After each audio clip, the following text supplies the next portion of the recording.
हमारे साथ हैं पलहनी से डॉक्टर शकील अहमद साहब। सर, जैसे पलहनी ब्लॉक में आपके कई पेशेंट्स पहले भी उसकी हिस्ट्री रही होगी, कितने पेशेंट्स ऐसे हैं जो क्योर हो चुके हैं या फिर मेडिकेशन अभी चल रही है उनकी? जो वर्ष 2024 में जो हमारे पास आंकड़ा है उसमें पूरे जो 325 जो है ऐसे मरीज चिन्हित हुए हैं जिनका इलाज जो है शुरू किया गया, जिसमें से 220 व्यक्तियों का इलाज पूरा हो चुका और 105 जो है अभी ऑनगोइंग ट्रीटमेंट है, अभी इलाज पर चल रहे हैं। इसके अलावा 1 जनवरी से लेकर के अभी 21 जनवरी तक जो ये अभियान चल रहा है 100 दिवसीय, इसमें भी हमारी जो स्क्रीनिंग हुई है, स्क्रीनिंग के बाद जो 14 केसेस जो है आइडेंटिफाइड हुए हैं जिनको दवाएं दी जा रही हैं।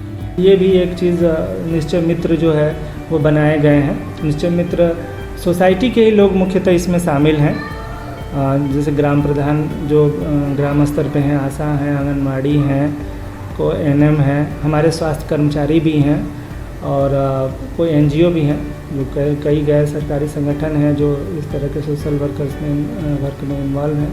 वो उनके द्वारा भी मरीजों को एक एडॉप्ट किया गया है जिनको टीबी है। उससे होता क्या है कि एडॉप्टेशन से 1-2 चीज़ें आती हैं जो और इलाज में हम लोगों को इसको सहायता मिली है। मरीजों की ट्रैकिंग करना, पेशेंट अगर इसमें ट्रीटमेंट चूँकि 6 महीने 9 महीने या उससे ज़्यादा भी चल सकता है तो उसमें केसेस जो है दवा छोड़ देते हैं। पेशेंट कंप्लायंस इसमें बहुत कम हो जाता है, तो उसको निश्चय मित्र के माध्यम से अडॉप्ट किया गया है। कम से एक व्यक्ति, एक पेशेंट है उनके अंडर में, तो कम से कम महीने में 1 या 2 बार ऐसे व्यक्तियों से संपर्क में रहते हैं कि भाई आप दवा खा रहे हैं कि नहीं, आप दवा मत छोड़िएगा।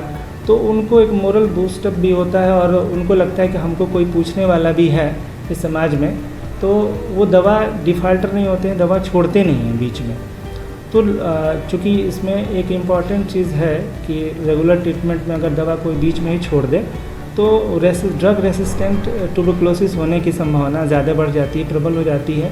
उस स्थिति में ऐसे मरीजों का जो ड्रग रेसिस्टेंट टीबी के हैं उनमें इलाज और भी ज़्यादा कॉम्प्लिकेटेड हो जाता है और उनके फॉलोअप्स भी ज़्यादा कॉम्प्लिकेशन आ रहे हैं और सोसाइटी में संक्रमण के भी चांसेस बढ़ जाते हैं।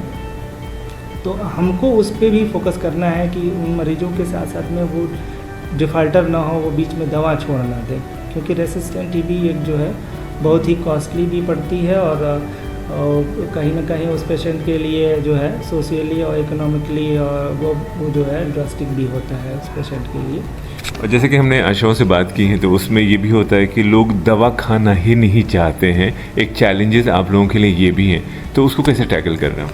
उन लोग ऐसे व्यक्तियों को हमारे जो भी ड्रग प्रोवाइडर्स हैं, जो हमारे ब्लॉक पे एसटीएस हैं, हमारे जो डॉक्टर्स हैं, उन लोगों को ये चीज़ पहले से ही पता है। जो हेल्थ वर्कर हमारे ग्राउंड लेवल पे काम कर रहे हैं, आशा है कि जो पहले तो इसमें टीबी जो दवा दी जाती है, शुरू में अपनी निगरानी में दवाएँ खिलाई जाती हैं पेशेंट को एक ही साथ, चूँकि 6 महीने की दवा इसलिए भी नहीं दी जाती, शुरू में भी था। अब तो शुरू में बहुत देखा जाता है कि वो पेशेंट धीरे धीरे दवा अडॉप्ट करे, उसका कंप्लायंस बढ़े। शुरू में दवा खाने से जो भी थोड़े मोटे साइड इफेक्ट्स आते हैं तो हम लोगों की काउंसलिंग से उस चीज़ को दूर किया जा सकता है, प्राय इस चीज़ की रहती है। और वो जब एक बार दवा करना शुरू कर लेता है और उसको दिखता है कि हमको आराम धीरे धीरे मिलने लगेगा, तो वो उस चीज़ को आगे ट्रीटमेंट को कंटिन्यू करता है। चैलेंजेस तो थी पहले, लेकिन जो ये अडॉप्टेशन सिस्टम जो ये निश्चय मित्र और भी इस चीज़ से आया, तो इससे हम लोगों को बहुत बेनिफिट मिला और इससे जो है ट्रैकिंग और पेशेंट के कंप्लायंस उस पर असर आया है। तो अभी फर्दर क्या प्लान चल रहा है आपका? अभी आगे इस कार्यक्रम में और इंटेंसिफाइड किया जाएगा और अभी जल्दी हमारे जो है 8 ग्राम अपने ब्लॉक में जो है वो टीबी फ्री घोषित किए गए हैं। इसमें और भी हमारा ये उम्मीद है, आगे भी हम लोग ये कोशिश कर रहे हैं कि ऐसे ग्राम हम उस पर स्क्रीनिंग बढ़ाई जाए, अगर पेशेंट भी अगर आ रहे हैं तो उनका ट्रीटमेंट पूरा किया जाए और अवेयरनेस बढ़ाया जाए, ताकि और भी हम टीबी फ्री ग्राम जो है वो करा सकें। और इस पूरे एक आपको बताइए कि जब एक ग्राम से और भी ग्राम जुड़ते जाएंगे तो एक ग्राम फ्री होगा, ब्लॉक फ्री होगा। इस तरह से हम अपने देश से इस रोग को जो है वो एलिमिनेट कर सकते हैं। चलिए, आपकी कोशिशों को हम अप्रिशिएट करते हैं। और जहाँ तक पेशेंट्स की बात है, बहुत सारे टीबी चैम्पियंस भी हैं जो 8 महीने 9 महीने दवाइयाँ खा के वो सही हो चुके हैं, लेकिन ऐसा मुझे सुनने में आया है कि क्या अगर वो टीबी फ्री हो गए हैं तो उनकी मॉनिटरिंग भी आप लोग करते हैं? मॉनिटरिंग का जहाँ तक है, हमारे जो ग्राम स्तर पे जो सेंटर्स हैं, आयुष्मान आरोग्य मंदिर है, चाहे हमारा सेंटर है, जो भी सरकारी अस्पताल है, ऐसे पेशेंट को जब दवा दी जाती है तो लास्ट तक दवा उनके पूरे जो कोर्स है उसको पूरा किया जाता है।